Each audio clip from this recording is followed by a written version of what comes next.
It is a well-visited intersection, that of science and religion, the fact-based natural world against the faith-based spiritual world.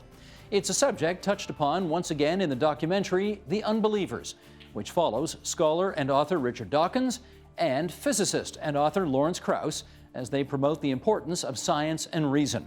They joined us in our 7th season to discuss why they believe scientific discovery shuts the book on religion and the existence of a higher power. Well, tonight we're going to open the archives to bring you that conversation. Then a discussion with two men of science who also happen to be men of faith. That's tonight on the agenda.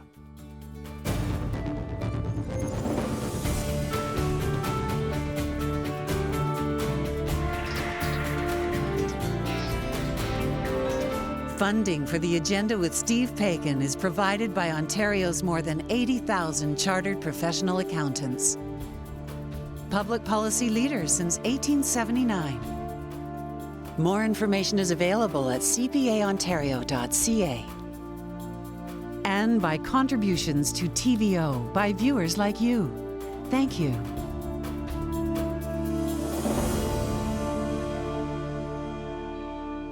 One is an evolutionary biologist, the other a theoretical physicist. Together, Richard Dawkins and Lawrence Krauss were the subjects of the 2012 documentary, The Unbelievers. We spoke with them when they visited Toronto for the film's debut. As part of our look back at 10 seasons of The Agenda, here's that conversation. Good to have you both back here at TVO. It's great to be back. Well, let's just start by finding out how much you two actually knew about each other before you embarked on this project together. Richard Dawkins, how much did you know about Lawrence Krauss before? I first met Lawrence at a conference where I'd just given a talk, and he stood up and attacked me vigorously. Did you like that? No, but it led to conversations straight afterwards where we ironed things out a bit, and then we wrote a joint piece in the Scientific American, I think, where it was a kind of on-paper debate, a sort of continuation of the... I mean, the debate was sort of about whether we should have a kind of full-on attack on religion or whether we should, as Lawrence preferred, seduce them. Mm-hmm. You preferred the all-out attack. Well, and I prefer seduction. Yeah, I sort of feel it works for different people, and that's... I mean, the good cop, bad cop joke kind of works a bit. And I think that they both of them work for a different target audience. Similarly, was that your first encounter with him? That was my first encounter, yeah, and at length, actually. I think we met briefly once. That was the first encounter. But I remember we actually spent an evening having a really substantive discussion, which I found enlightening. And that's when I thought, this would be an interesting dialogue to actually try and put down. But did you ask him, as he has characterized it, a rather chippy question? I thought it was a delightfly charming question. But no, it was a question. It was the question, and I must admit, and I think my views have evolved, as I like to think Richard's has, a little bit as we've talked over the years.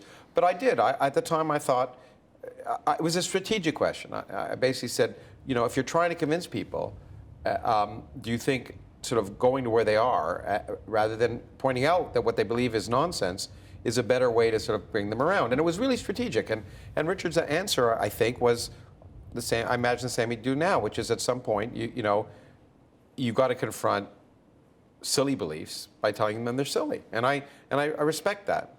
And I think you don't have to say the person is silly. You can say. I'm rather fond of a quote from Johann Hari, a British journalist, who said, "I respect you too much to respect your ridiculous beliefs." But you two basically end up in the same place. So the difference is, well, you both don't believe in God. Yes, well, we both don't believe in the tooth fairy, and there's a lot of other things. But what I think what more important, the same place that we're in, is we both think that that everything should be open to question, and that the universe is a remarkable place. And those are the things that I'm convinced are more important to us than not believing in God. That's not important at all. Okay, but I guess what I'm getting at here is this. First of all, saw the movie, really enjoyed it. It's a really good documentary, and you two are terrific in it, and you have a great camaraderie and rapport, and that all works very well, which I found unusual, because usually when these kinds of one-on-one documentaries work, it's because they disagree violently about everything, and the clash is what makes it interesting. But as I say, you two both end up in the same place. So why do you think this works? Because you guys agree essentially on the main theme here. I don't think it's necessary to have a clash in order for it to be illuminating television. Just a little anecdote about that. I once had an on-stage debate with Steven Pinker, a very distinguished psychologist and linguist. Canadian. Canadian, indeed. And that was before a very large audience in London, and it went very well. And then the BBC got to hear of it, and they said, would you like to come into the studio and have a briefer version of this discussion? So we said yes. And then the producer rang me up and said, tell me, what's the nature of your disagreement with Dr. Pinker? And I said, well, I'm not sure we have much disagreement. I think we pretty much agree. No disagreement? Cancelled it immediately. Shoots off, of course. Yeah, true. Well, that's how media think. Yeah. Yeah, no, but I think the point is, first of all, we agree about many things, and on the movie shows there's some slight disagreements we have about we have very different approaches. We're very different types of people, and I think that's really important to point out too. That first of all, I think that people have this stereotype of scientists as all being exactly the same, and I think it's really important that they realize that it takes all types. Well, may I, at the risk of incurring your wrath here, you are the funny and charming one, and you are not. I'm serious and charming. Don't overdo the charming. You're serious and sometimes very angry and upset with people. No, you're not. No, I'm not. You've believed all the nonsense that's been written I watched the documentary, that's all. What, last night? I mean, the documentary. Yeah, the Unbelievers. I've seen it. You know, but the thing is, Richard is a very pleasant, relaxed, calm fellow. But he presents. His charm is an acquired taste. Yeah, well, I think the question it is you're a charming TV host, and it's a property of the way one responds, I think, to the medium, and I think that Richard's seriousness is probably Richard can jump in, but is a cultural thing, I think. I think given where he lives at Oxford and the kind of discussions that he has, culturally it's very different, I think, from what North Americans probably are used to. And I think it's fair to say that I have that advantage, at least here on this part of the... I'm not sure. I mean, it's not for me to say, but I've got a feeling that sometimes, especially where religion is concerned, if you speak clearly, it sounds threatening. Because I think people are used to a sort of woolly, vague, indistinct way of talking. And so if you say something clearly and distinctly and truthfully, there are people who will take that as threatening. Add to that the effect that everybody is so used to the idea that religion gets a free ride, that even a very mild criticism of religion is actually heard as though it was strong. And it's not. I'm going to jump in. It's not even whether you want to or not. It's not even a mild criticism, as I've encountered, because I've seen now myself called strident, and all the words I've seen applied to Richard, and it's not even a criticism. If you just question it, that's even amazing. If you just ask a question, but could it be that this didn't happen? Again, it's taken as it sounds threatening. Okay, but you're not questioning whether or not the Blue Jays are going to win the World Series this year. You're questioning the very foundational beliefs of millions of people over thousands of years. But it's still only a question. And you know what? And I think it's very telling that people react defensively. Because, for example, if I questioned you about your taxes, you'd act defensively if you had lied on them, or if you were worried about the truth of them. I think people react so defensively about religion for the same reason that they have to go to church every Sunday. They have to be reminded. It has to be reinforced because it's so damn silly. Okay, so let's come at this, as the lawyers say, without prejudice. Okay. People go to this movie, they see this movie. What is it that you would like them to take from the movie after having seen it? Richard Dawkins. I'd like them to be stimulated to think critically, to go away and think about it afterwards, to talk about it afterwards, to have their beliefs shaken a bit, shaken enough that they'll discuss them with each other, discuss it with themselves, and maybe come to a different conclusion. Are you concerned that only atheists are going to see this, and therefore, if I can use this awful metaphor, you're preaching to the converted? No, absolutely. I mean, I was involved in many ways in the preparation of the movie, and I think we designed it, hopefully, to encourage people, in particular to encourage people who may not know who Richard and I are, in fact. I agree with Richard that the point of this is to stimulate discussion.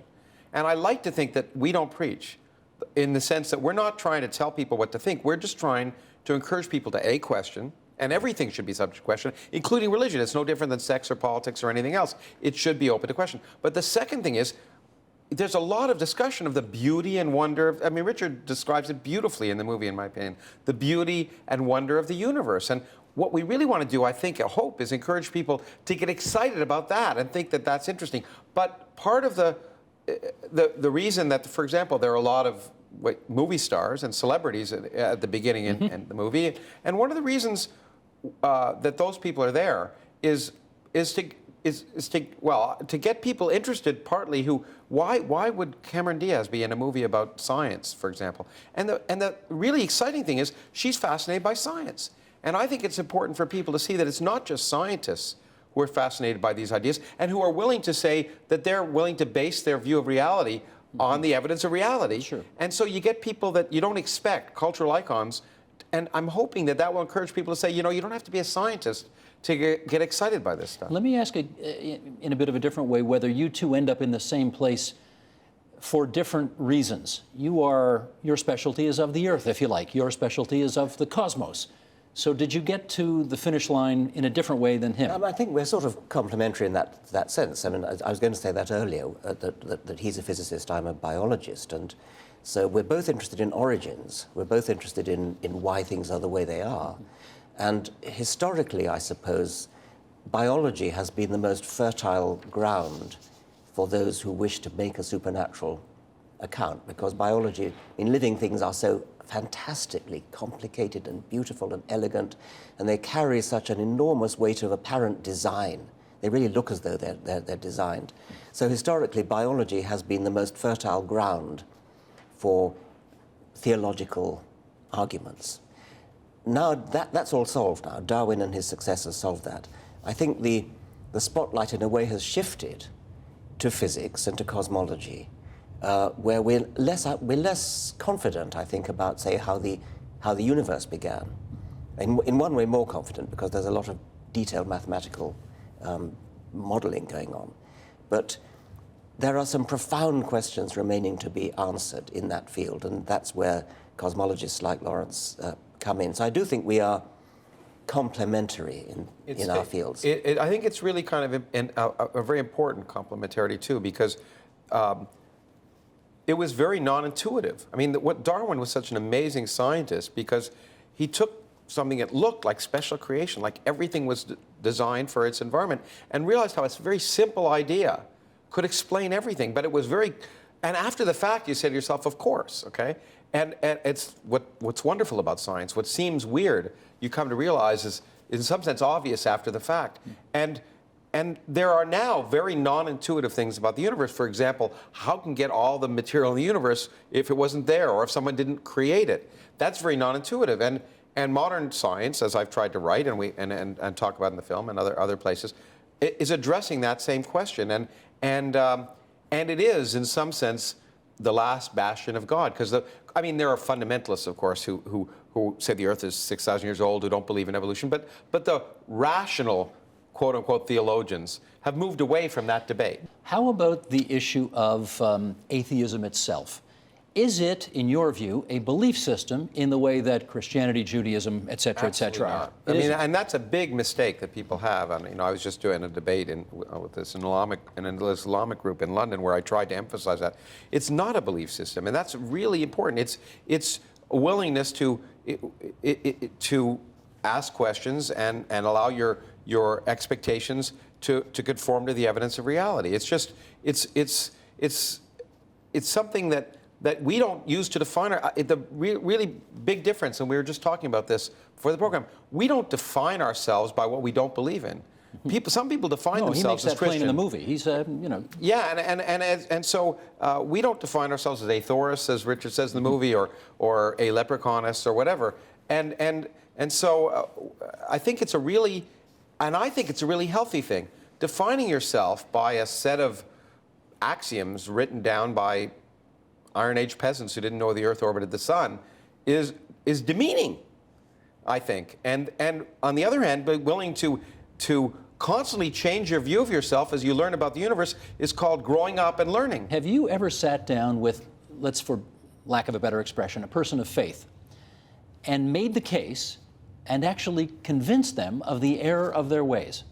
I'm not sure sat down with one. I think, I mean, I've sat down with many people of faith, archbishops and bishops and people like that. I've never convinced them to change their mind.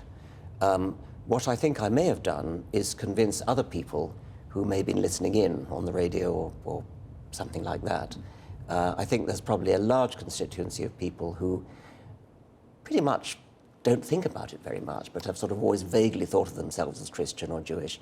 And then when they hear me arguing with, say, the Archbishop of Canterbury, some of them may actually fall off the fence my side. I don't presume to think that you're going to, convince the Pope that he's wrong, but I mean, it would be the equivalent of winning the World Cup in your world, Yeah. wouldn't it? If you were able to sit down with somebody who was religious and make the case of logic, and then have them change their mind. I would not aspire really to try to change the mind of the Pope or the Archbishop of Canterbury. But as I was saying before, there could be thousands of people listening in. And they might. And they might, because they're not so committed in the first place, probably haven't thought about it so much. Let me jump into your defense. I mean, and more explicitly,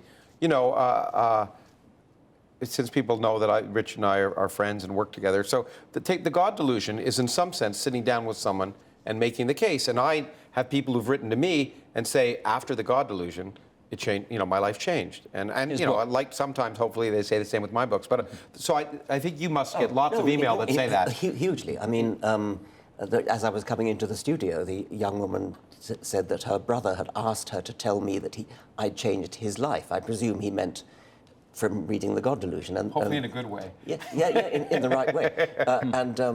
And when I do book signings, which I tend to sort of specially go to the Bible Belt and do it there, thousands of people coming through, and almost every one of them says words to that effect. So That's you very encouraging. You are a proselytizer in some respects. Well, a proselytizer in the interest of getting people to think. Yeah, provocateur. At least I think of myself as more of a provocateur. And I actually have had the experience. And you know what it is? There's a scene in the movie where we talk about getting people to confront their own misconceptions. The only time I can recall people suddenly saying, aha, is actually when I went to either a fundamentalist college or the one or two times, I was going to say, God forbid, that I went on Fox News in the United States, where I actually managed to get in before being yelled at the statement, you don't have to be an atheist to believe in evolution. Because I don't, there's evidence. Obviously, you don't have to be, because I know some evolutionary biologists who, for whatever reason, are religious. But I've had kids come up to me. I remember when I went to a fundamentalist college and I said that, and the kid said, is that true? I've been told in church every week since I've been a little kid that you have to be an atheist to believe in evolution, and that's why evolution is wrong. Yeah. And I'm not allowed to accept the evidence of reality because I'm told it's gonna make me go to hell. I mean, I rather like that. I mean, I rather approve of people being told that, because it's going to be very easy for us to prove that evolution is true. I had a nice experience of an American student who came to Oxford for some time, and he attended he came from a fundamentalist college, and he was a young Earth creationist, and he attended my lectures on evolution, and then at the end of the last lecture, he came down to the front and he kind of thumped the table and he said, gee, this evolution, it really makes sense. The point was he'd never actually been exposed to it before. It wasn't that he'd been exposed to it and rejected it. He just didn't know about it. Okay, how would you characterize the following person? He's or she is utterly uninterested in the question of whether God exists, but he or she considers himself or herself deeply spiritual. How do you characterize that kind of a person? Well, I consider myself deeply spiritual in one sense, in the same sense that perhaps Carl Sagan would have done, where I feel deeply moved in a poetic way by the sight of the Milky Way, by contemplation of the size of the universe, by contemplation of the immense span of geological time, by looking down a microscope at a single cell and seeing the intricate structure of a single cell, and then reflecting that that cell is multiplied up trillions of times in my own body. That's not the spirituality I'm thinking of. Well, it's the spirituality I'm thinking of. And it's a better spirituality. I've said this again publicly too. I think one of the big misunderstandings and abuses of the discussion of science is that science takes away spirituality, which is really awe and wonder and a sense of something bigger than oneself. But the stuff that bigger than oneself doesn't have to be unreal. It can be real. And being part of an amazing cosmos as I like to say, being completely insignificant is uplifting and can be a spiritual experience. And every time like Richard, every time I look at a Hubble Space Telescope picture, it's spiritually uplifting. The spirituality of science is better than the spirituality of religion because it's real. But I will say that I think that the person you're describing, and there's many of them, is a new breed of people because more and more people are becoming disillusioned by organized religion because of information, of realizing how silly it is, ultimately. But they don't want to lose what they're getting from organized religion. So they transfer to this concept of spirituality, a oneness with the universe, and I think that people like that. We're hardwired, I think, to want that. And there are many things that religion provides that are hardwired for. But the key thing for me is, sure, we recognize that religion provides things, consolation, community. But the key thing is, it doesn't have to be religion that provides those things. Did I hear you just say we are hardwired to find spiritual meaning in life? I think certainly. Yeah, I think we are. There's evolutionary advantages, I think. So then the quest for God or a belief in God is not illogical at all. No, I mean, you just said to me, that's not the kind of spirituality I'm interested in. What kind of spirituality are you interested in? Well, I was thinking not so much the spirit, and I appreciate your position. I understand the spirituality you just described, where your part in the cosmos. I mean, I wrote a whole book about it called Unweaving the Rainbow. I understand. I understand. But I guess I was thinking about people don't feel a need. People may not feel a need to go into a house of worship, and yet they somehow still have a connection to the morality that comes out of religion. Morality is another matter. Okay. Yeah, but you just jumped in. You said it wasn't irrational. The point is, just because we're hardwired to want to do something doesn't make it rational. We're hardwired to do a lot of things that aren't rational. We were hardwired to be xenophobic in some ways. You know, it's not clear love is rational, and so there's a lot of aspects of being human that don't relate to being rational, and understanding that is important if we want to deal with the real world and try and make the world a better place. Describe for me the most recent moment you had in your scientific life where you had, boy, I almost said it, what a religious person would call a come to Jesus moment, where you had a kind of a poetic moment. Yeah, poetic, spiritual, call it what you will, moment that really gave you that chill up your spine. Okay, two experiences, neither of them to do with biology, both to do with physics. I visited the CERN Atomic Energy Establishment in the Large Hadron Collider. The Large Hadron Collider. And went down underground and saw this gigantic piece of cooperative human endeavor designed to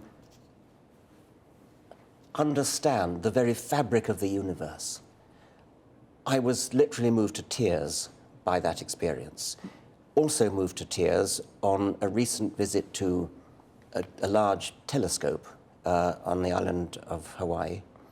And again, see this great staring instrument staring up at the sky and reaching out. This is the human species at its finest, reaching out to the distant outposts of the universe and gathering information and bringing it back and analyzing it and understanding it. Again, I was moved to tears by that experience. Genuinely to tears? A lump in the throat. What do you think? How come? Because I'm spiritual in the sense that I mean, because I have a poetic sensibility which is aroused by science and by the poetry of reality, which is what science is. And, you know, I think that the point that Richard's experiences, and he just put it beautifully, is that, you know, people think there's a dichotomy, a separation between science and the other aspects of our culture. We celebrate science, in my opinion, too much because of technology. Of course, science is responsible for the technology that's made this program possible and made our lives generally better. We live longer because of science. All of that those are byproducts of science. But the ideas of science, in my mind, are what are so amazing, and they are just as remarkable as the best symphonies and Shakespeare plays. And they do the same thing. They force us to reassess our place in the cosmos. They force us to reassess our views of ourselves, which is really what you get when you see a wonderful bit of drama. You get a new perspective of yourself. Okay, yeah, go on. Here's where I'm going to do the okay, but.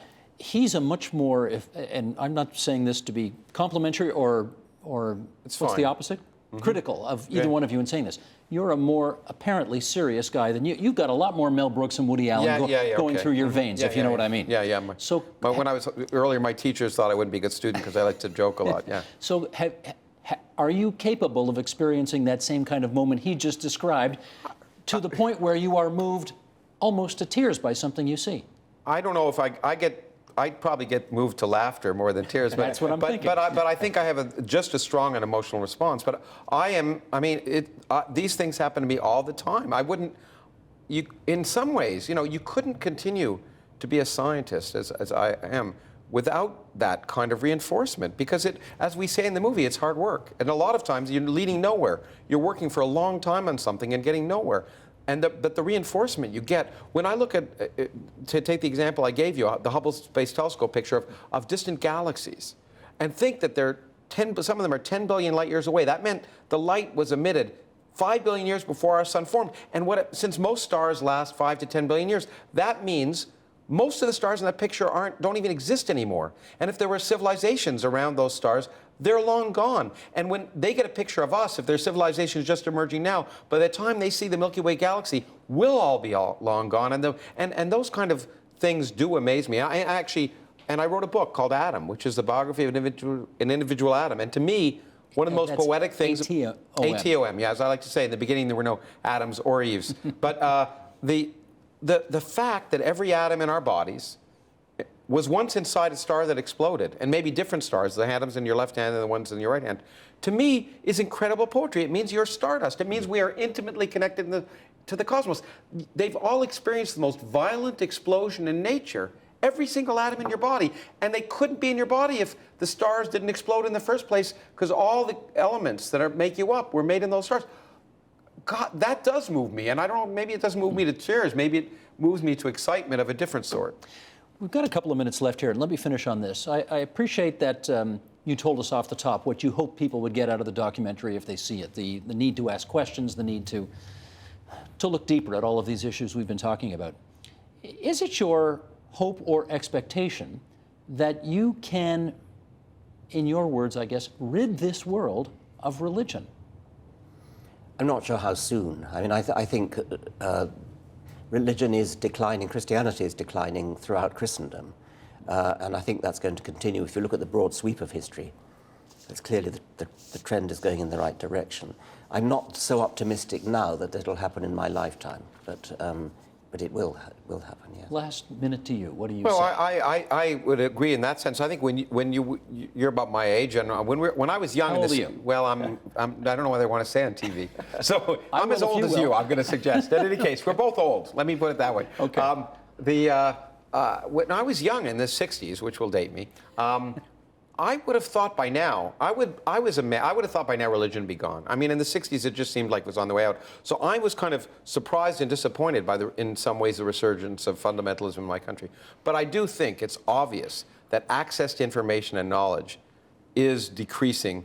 And it's in every country that you can look at, every one of the developed countries, the number of people who define themselves as religious, including the United States, which is a very religious country, is decreasing. So I think the trend is indeed clear. And inevitably, knowledge and wonder of the real universe will supplant. And the access to information is probably the biggest single factor. Not just Richard and I, but the biggest single factor. But it can be helped.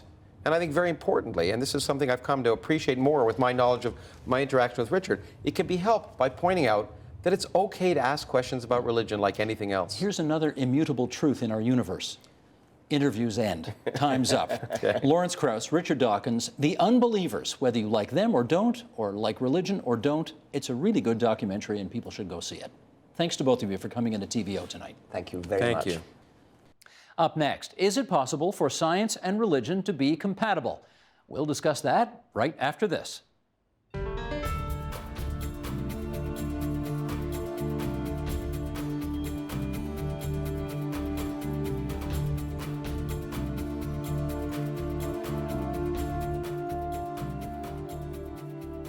Science and religion are often viewed as two subjects completely at odds with each other. But is it possible for science not only to be compatible with religion, but actually also to deepen a person's faith?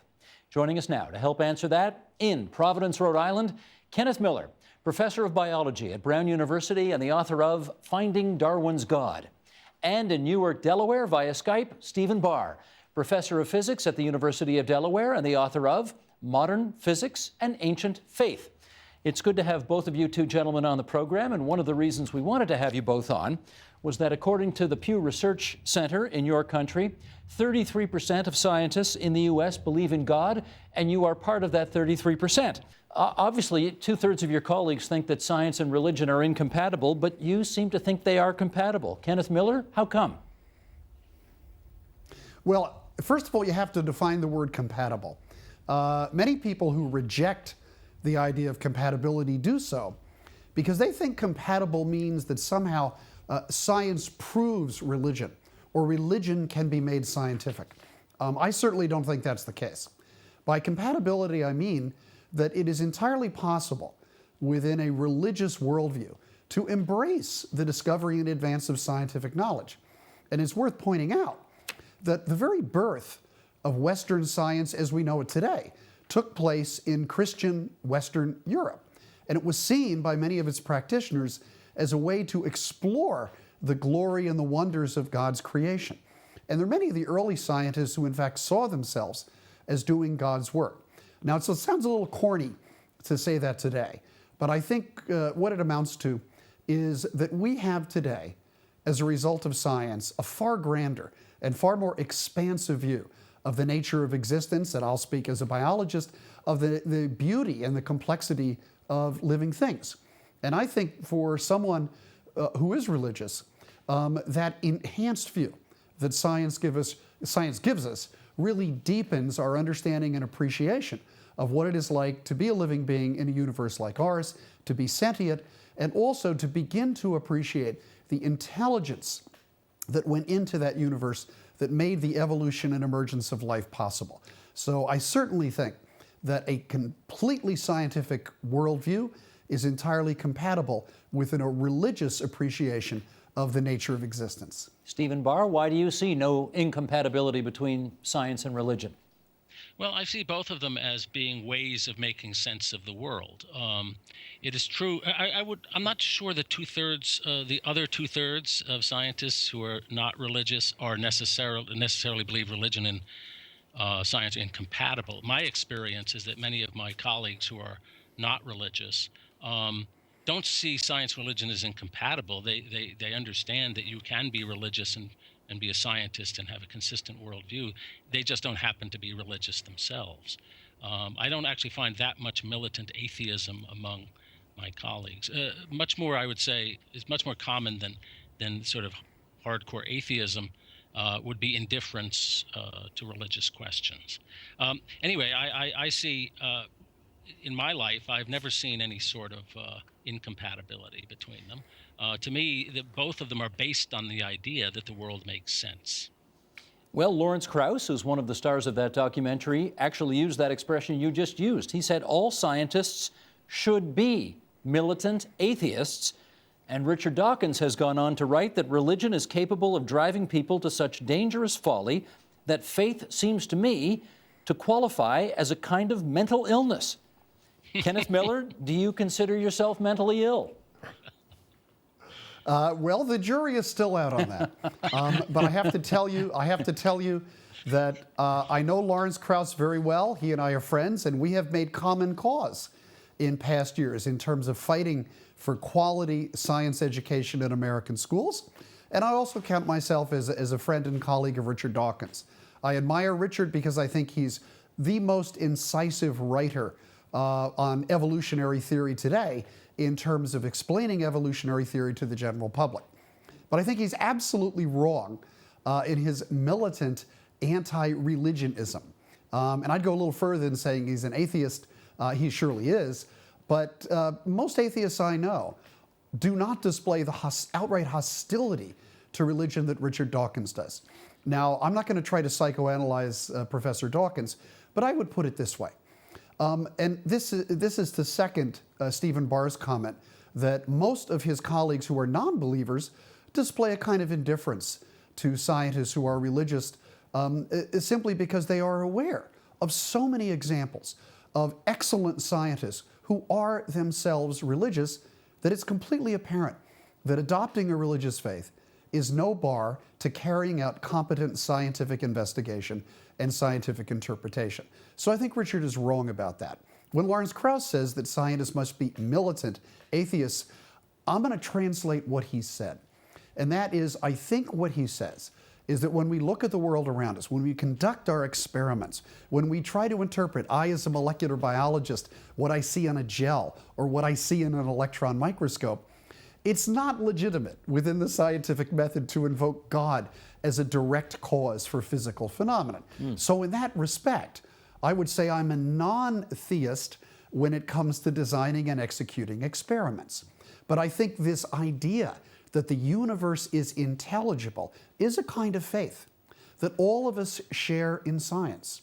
The non-believer has no reason for believing that the universe is intelligible, but the person of faith really does, because we see a kind of intelligence behind the universe that makes science possible.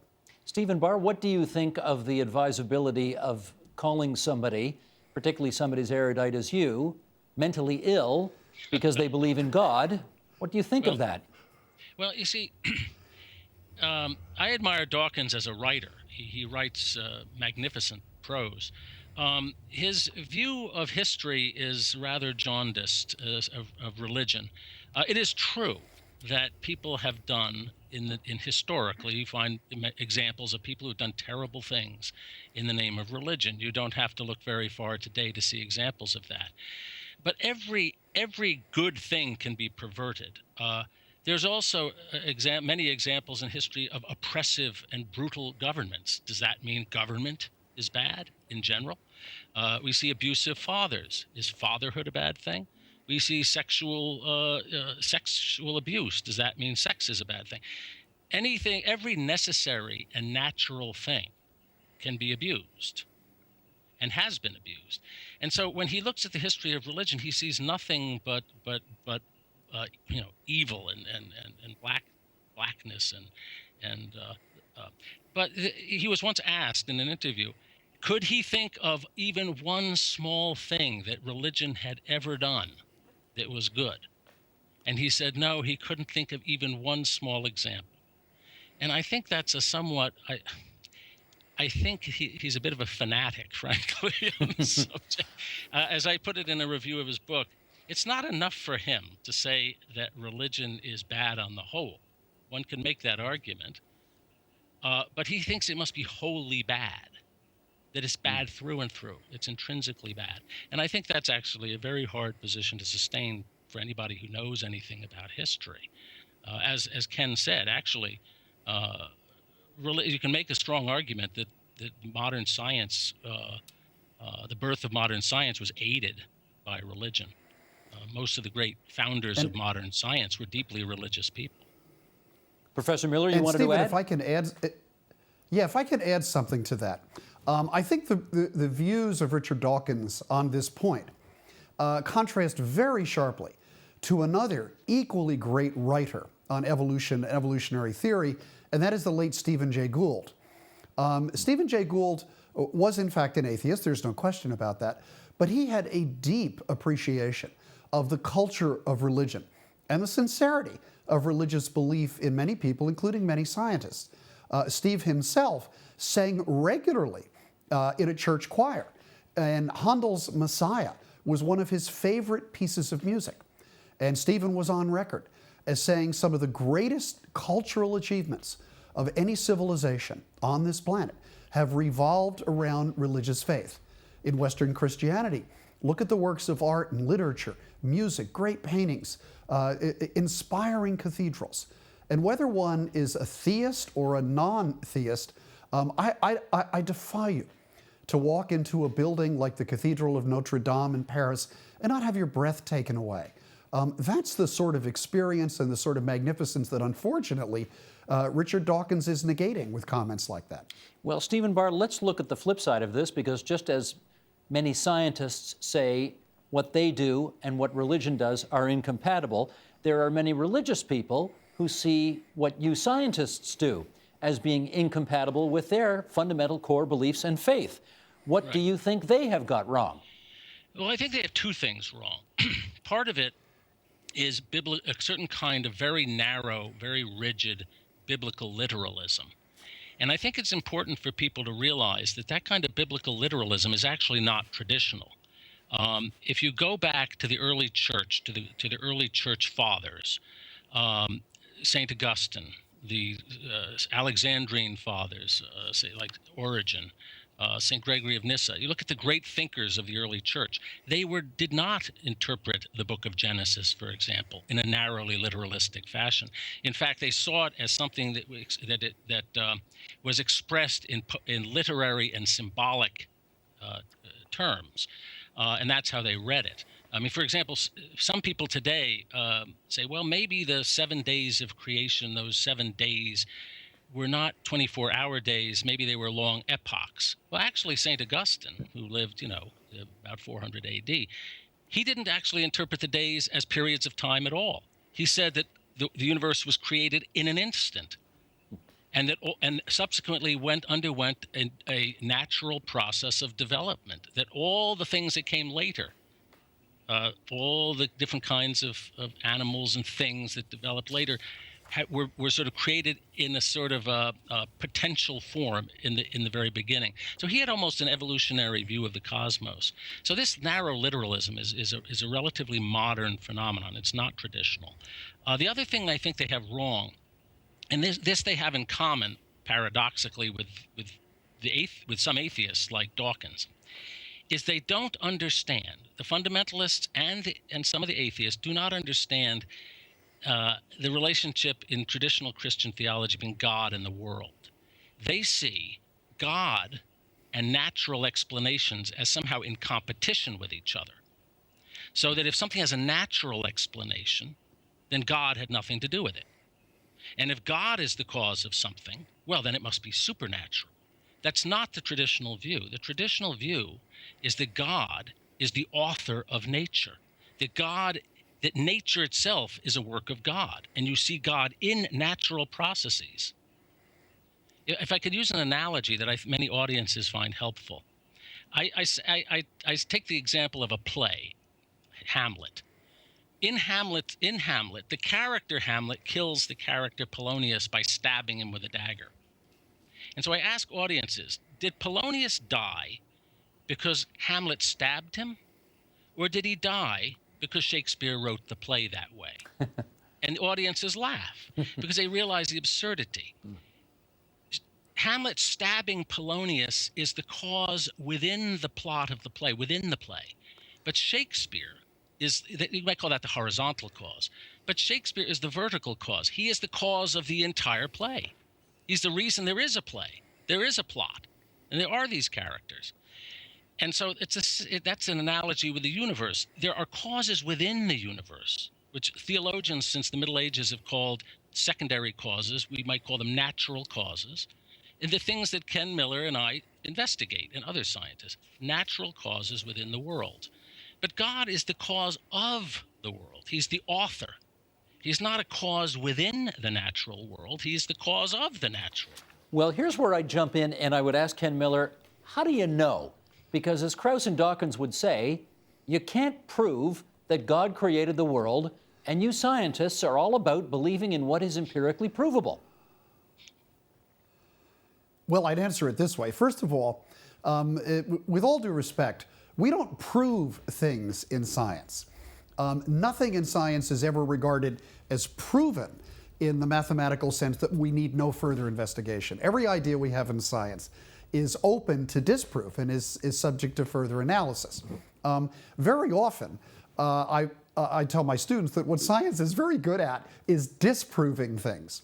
And when you have a very powerful idea, and evolution is a powerful theoretical idea, very often what you try to do is disprove it. And the theory of evolution has withstood attempts to disprove it for 155 years, which is one of the reasons that we regard it as a powerful and successful theory. Now, how do we know about the existence of God? Certainly, the existence or non-existence of God is a question that simply cannot be demonstrated scientifically. To perhaps people like Krauss and Dawkins, if an idea cannot be tested scientifically, then it has no meaning. But that sort of formulation renders an awful lot of what we do in literature, in aesthetics, in art, in music, irrelevant. Because I can't prove to you scientifically that Caravaggio was a better painter than Grandma Moses, for example, but I think I know it aesthetically in a very important way.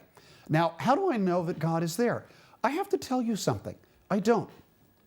There's a reason it's called a faith and not certainty. And any honest person, I think, will tell you that doubt is a very important component of arriving at a sense of faith. And when I meet religious people who say they've never doubted their faith, I either question their sincerity or their sanity. I doubt my faith all the time because it's part of human nature. But I put the sources of my own faith this way. To me, a universe without God, the universe that we see, with the beauty and complexity and the logic of its interacting laws, to me, such a universe simply makes no sense in the absence of a higher being, in the absence of an authority. And therefore, to me, my own worldview, and that includes my scientific worldview, is made more complete by the hypothesis of God. And quite frankly, that's why I consider myself a person of faith. I'm going to do something a bit cheeky here, which is I'm going to quote from Professor Miller's book, but I'm going to get Professor Barr to comment on it. Here's the quote from the book. This is from Finding Darwin's God. "The heart of the matter is that evolution is, by definition, a story of origins. This means, however powerful its scientific support, it really does supersede another creation story. In particular, the creation story at the very core of the Judeo-Christian narrative. The conflict is real. What I do not believe is that the conflict is unresolvable." Okay, Professor Barr, Darwinian evolution and God. How do they coexist in your understanding of things? Oh, I agree with Ken Miller that if you take the Genesis story very literally, and historically many people did, of course they had no reason not to, there was no competing story. If you take it literally, of course it's incompatible with evolution. However, the Catholic Church, for example, has never condemned the theory of evolution. That comes as a surprise to many people. But the Catholic Church, it took some while to get used to it, and there were some qualms about the question about human evolution and exactly what that entails.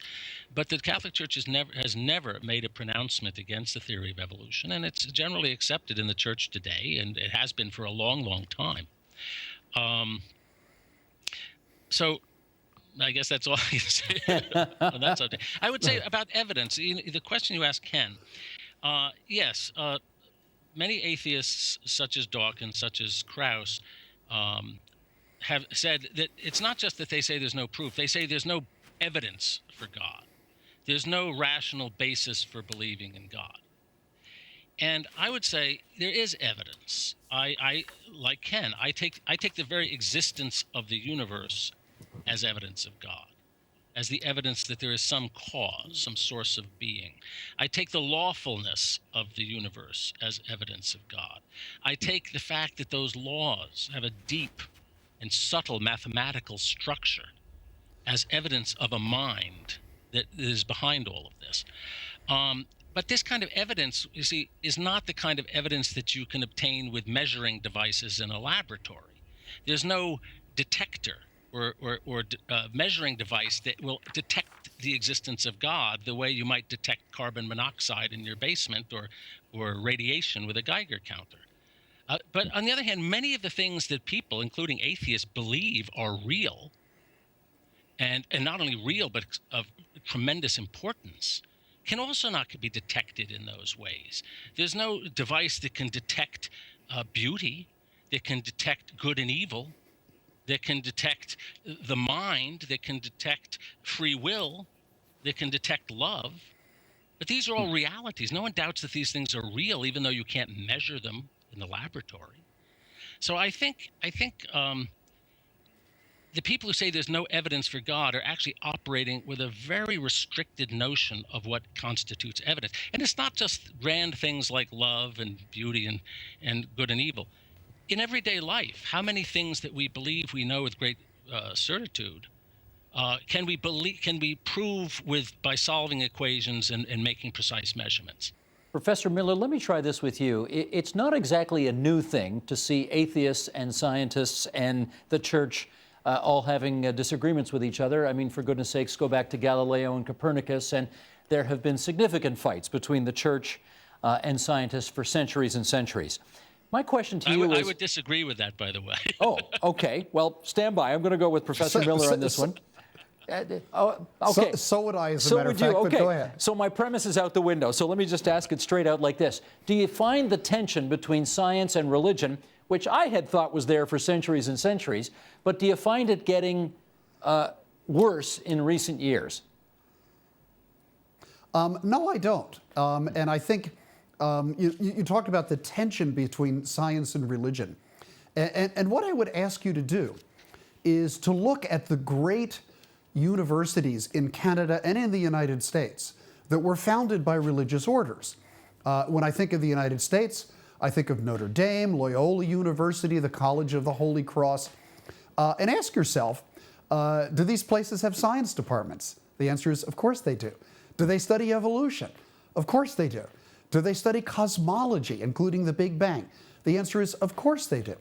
So there is a degree of enlightenment, I think, within the religious community of the value of science, which has only increased over the years. Now, it is true, and this is particularly true in the United States, that a certain political element of what we like to call the religious right has increasingly emerged to show a great hostility to science.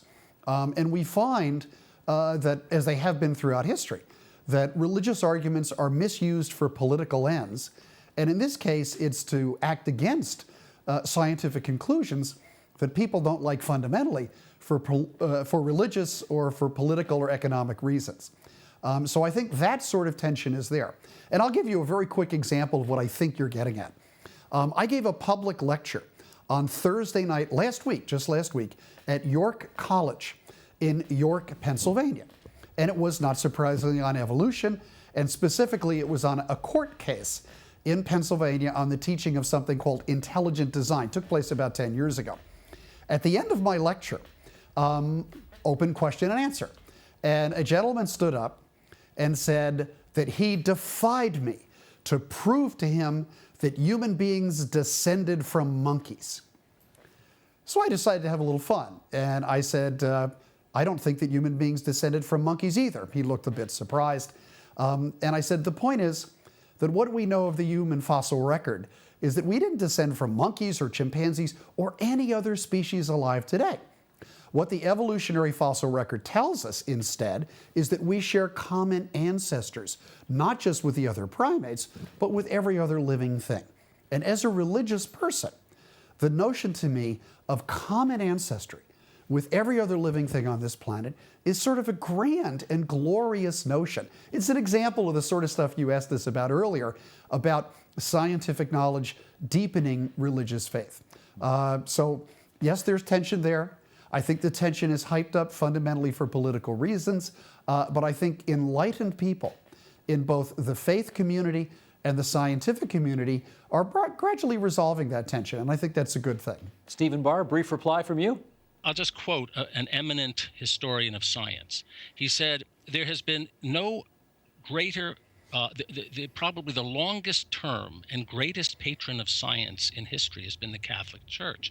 So in a sort of 800 years of interaction between the church and science, 800 years, there was this one rather sad episode of Galileo. Okay, point taken. Some people point to Bruno, but Bruno is not an example. He wasn't really persecuted for his science. Not at all. And there really is no other example to put alongside of it. As Ken said, in recent times, this is in the last 150 years or so, there has been friction between biblical literalists and evolution. And that is, I think, helps to create the impression, anachronistic impression, that science and religion have always been at war. It's okay, I take your point. Understood. We've got about a minute and a half before we lose our satellite, and I want to get each of you in on this last question. And that is, Kenneth Miller, to you first. When you die, which I hope is not soon, incidentally, what happens to your soul? Thank you for that. I have no scientific knowledge of my soul or what will happen to it after death. The only thing that I base my faith on is the promise of Jesus on the cross to one thief who asked him, "Lord, please remember me when you come into your kingdom." And Jesus turned to him and said, "This day you will be with me in paradise." That's the hope I have. It's not scientific, but it's a hope. Stephen Barr, do you think you will go to heaven after you die, which, again, we hope is not soon? Well, I'm either going to go to heaven or I'm going to go to hell. I don't know which. But you're convinced it'll be one of them. My answer is the same as Ken's. We have no evidence empirically of what happens after we're dead. I do think that there are strong philosophical arguments that there's more to human beings than just our physical constitution, that there are aspects of our mind, our reason in particular, our free will, that go beyond the merely physical. And that suggests the possibility that if they go beyond what the physical, that they could persist after death, the reason and free will. But as Kenneth said, our hope in eternal life is ultimately based merely on the promises of Christ. That's it. There's no other basis for believing. I want to thank both of you for coming on TVO tonight and sharing your views. This is a conversation you do not see on television every night of the week. Absolutely fascinating. Stephen Barr in Newark, Delaware, Kenneth Miller in Providence, Rhode Island. Good of both of you to join us tonight. Thanks so much. And if I may say, God bless. Well, thank you for having me on. Thank you very much, and God bless you. And that is the agenda for Thursday, December 17th, 2015. Tomorrow on the program, personal crowdfunding is on the rise, and we'll take a look at the questions being raised around this growing form of giving. Hope you can join us for that. I'm Steve Paikin. Thanks for watching TVO, for joining us online at tvo.org, and we'll see you again tomorrow. Funding for the Agenda with Steve Paikin is provided by Ontario's more than 80,000 chartered professional accountants. Public policy leaders since 1879. More information is available at cpaontario.ca.